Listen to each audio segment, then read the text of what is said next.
My name is Dr. George Abraham. I am Professor of Medicine at the University of Massachusetts Medical School in Boston, Massachusetts in USA. A question that we could ask is, in whom and when should I get antibiotics, and what is the current problem with antibiotic use all over the world, especially in India? So we know well enough that antibiotics are often used to treat infection. However, antibiotics by definition are antibacterial, which means they only work against infections caused by bacteria. They do not work against infections caused by viruses. So examples of viruses are influenza, which causes the flu, hepatitis, which causes either hepatitis A, B, or C, or HIV, or several other viruses such as the chickenpox virus, measles, mumps, German measles or rubella, etc. Bacterial infections can cause bloodstream infections, pneumonias, urinary tract infections, meningitis, bone and skin infections, joint infections, etc. Common bacteria are either Staphylococcus aureus, called Staph aureus, and a resistant version of it called MRSA, or methicillin-resistant Staphylococcus aureus. Other bacteria could be dangerous ones like Pseudomonas aeruginosa, or Pseudomonas for short, Acinetobacter baumannii, or Acinetobacter for short, and even some of the resistant bacteria like Klebsiella and E. coli. Bacteria become resistant when too much of antibiotic is used because they learn to develop mechanisms which would help them to survive against those antibiotics. Therefore, antibiotic resistance becomes a huge challenge because these bacteria will survive against most commonly used antibiotics. This leads to the use of more and more combinations of stronger antibiotics, which in turn leads bacteria to become resistant to those. So this will be a challenge on an ongoing basis. Currently, India is facing a huge crisis in terms of antibiotic resistance, with newer and newer bacteria which are resistant to every antibiotic currently available for human use. So the question is, what can we do to prevent antibiotic resistance? Number one, the simple process of hand washing helps to control the spread of infection. As a patient, when you come to the hospital, insist that your physician wash their hands before they touch you or examine you, and they should wash their hands after they finish examining you. If you are visiting a family member or a relative, when you enter the hospital, make sure that you wash your hands before you touch them, and make sure you wash your hands before you leave them.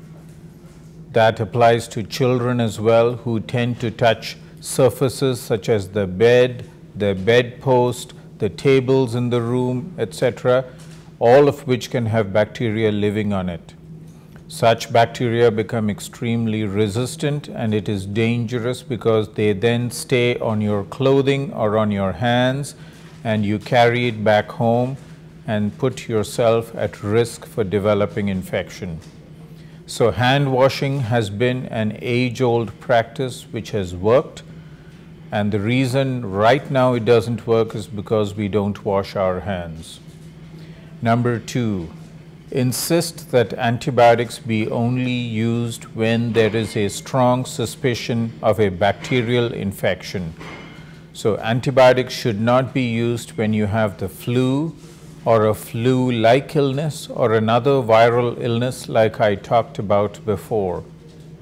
Antibiotics should only be used for bacterial infections and that too once they know what bacterium is causing the illness, then the antibiotic should be tapered down to a single antibiotic that works appropriately. This way we conserve antibiotics and don't expose them to the bacteria, and as a result bacteria do not become resistant to the infection. Number 3, infections should be treated for an appropriate duration, which means not too short and not too long. As a patient, it is important that if you start a course of antibiotics, you finish it, because if you end up not finishing a course of antibiotics, then bacteria tend to become resistant to the antibiotic in question.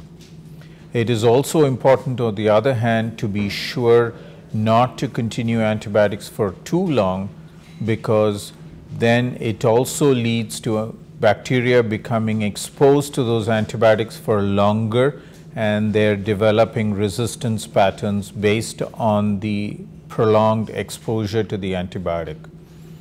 Additionally, too long of an exposure to antibiotics sets you up at risk for other complications of the antibiotic, such as kidney or liver failure and a dangerous diarrhea called Clostridium difficile infection or C. difficile infection, which is otherwise called antibiotic-associated colitis.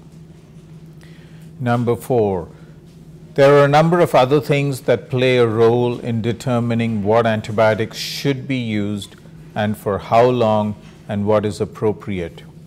Your doctor should be able to make that decision using the best available scientific knowledge and sometimes consulting with the laboratory that tests for these infections.